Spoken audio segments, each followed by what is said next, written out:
اعوذ باللہ السمیع العلیم من الشیطان الرجیم بسم اللہ الرحمن الرحیم صلی اللہ علی حبیبہ سیدنا محمد وآلہ واصحابہ وسلم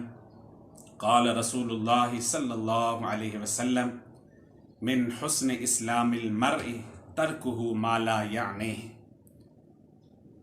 انت ولی فی الدنیا والآخرہ توفنی مسلما والحقنی بالصالحین۔ میرے پیارے ناظرین، میں ایک خوبصورت حدیث لے کر حاضر خدمت ہوں۔ حضور علیہ السلام کی جانب سے جو پھول ملیں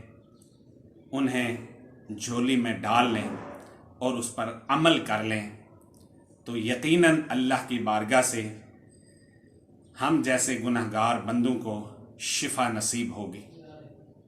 کیونکہ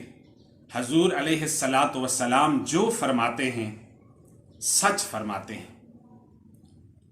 اور یہ حدیث شریف جو میں لے کر حاضر خدمت ہوں اور آپ کو سنانے لگا ہوں، حضور علیہ السلام کے لاکھوں فرامین کا یہ خلاصہ ہے۔ میرے اور آپ کے کریم آقا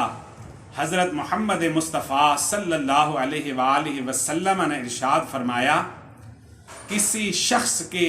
اسلام کی خوبی یہ ہے کہ وہ ہر بے مقصد کام کو ترک کر دے۔ آج آپ نے یہ کام کرنا ہے اور میری آپ یہ عرض مان لیں کہ آپ نے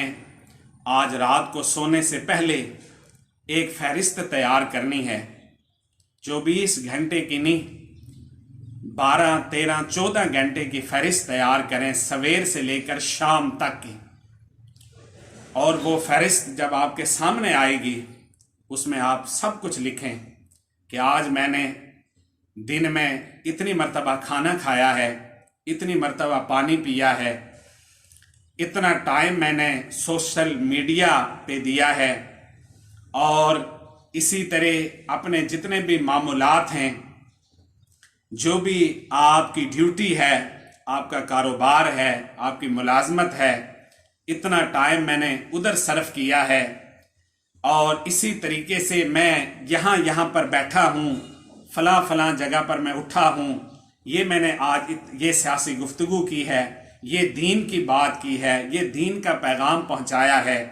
تو یہ سارے معمولات کی ایک فہرست آپ تیار کریں، پھر اس میں دیکھیں آپ کہ ان کاموں میں بے مقصد کام کتنے ہیں، غلط کام کتنے ہیں، گناہ والے کام کتنے ہیں، اللہ کی نافرمانی والے کام کتنے ہیں، ان پر نشان لگائیں۔ 8، 10، 15 کام تو ہوں گے یا اس سے کم ہوں گے، اور اس کے بعد پھر آپ ارادہ کر لیں، تہیہ کر لیں کہ اب میں ان کاموں کو دوبارہ نہیں کروں گا،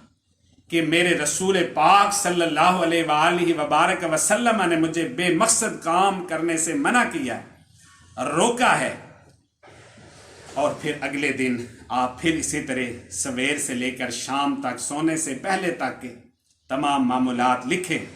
اور اب آپ کو یہ فائدہ ہوگا کہ جتنے کل بے مقصد کام ہوئے ہوں گے، جن کا آپ کو کوئی فائدہ نہیں ہوا ہوگا، آج وہ کافی سارے کام آپ نہیں کریں گے، ان کو چھوڑ چکے ہوں گے۔ اس طریقے سے آپ یہ 8 دن کا نسخہ ہے، اس کو آپ اپنا لیں کہ ایسے کاموں سے اپنے آپ کو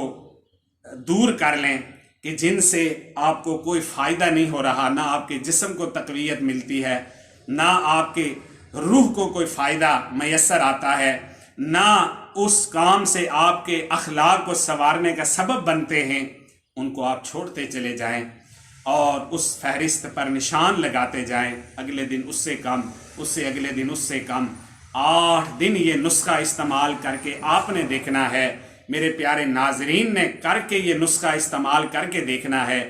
8 دن کے بعد آپ دیکھیں گے کہ آپ کا چہرہ تمتما رہا ہوگا، آپ صبح اٹھیں گے تو حشاش بشاش ہو کے اٹھیں گے، آپ رات کو سوئیں گے سکون سے نیند پڑے گی، آپ کا دل کے اوپر جو بوجھ ہے وہ بھی ختم ہو چکا ہوگا، آپ کا ضمیر مطمئن ہوگا، آپ جب دیکھیں گے کہ یہ فارغ وقت میرے پاس بچا ہوا ہے تو آپ اس میں کیا کریں گے؟ آپ نبی کریم رؤوف الرحیم صلی اللہ علیہ وسلم کی ذات پر درود شریف پڑھیں گے، آپ اللہ کا ذکر کریں گے، آپ جو ہے وہ توبہ و استغفار کریں گے۔ اس طریقے سے آپ جو ہے وہ اپنی زندگی میں تبدیلی رونما ہوتے ہوئے آپ کو نظر آئے گی۔ اور یہی پیغام، یہی سوچ لے کر میں ناظرین کی خدمت میں حاضر ہوتا ہوں۔ اللہ تبارک و تعالی ہمیں اس حدیث شریف کے مطابق عمل کرنے کی توفیق عطا فرمائے، تاکہ ہم ہر بے مقصد کام کو چھوڑنے والے بن جائیں، اور با مقصد کام جن کا ہماری روح سے تعلق ہو اس کو فائدہ ہو، ہمارے جسم کو فائدہ ہو، ہمارے دل اور دماغ کو فائدہ ہو، ہمارا ضمیر مطمئن ہو، ہم وہ کام کریں جس سے ہمارا رب اور رب کا رسول ہم سے راضی ہو جائے۔ فی امان اللہ و رسولہ صلی اللہ علی حبیبہ سیدنا محمد و آلہ و اصحابہ وسلم، وما توفیقی الا باللہ۔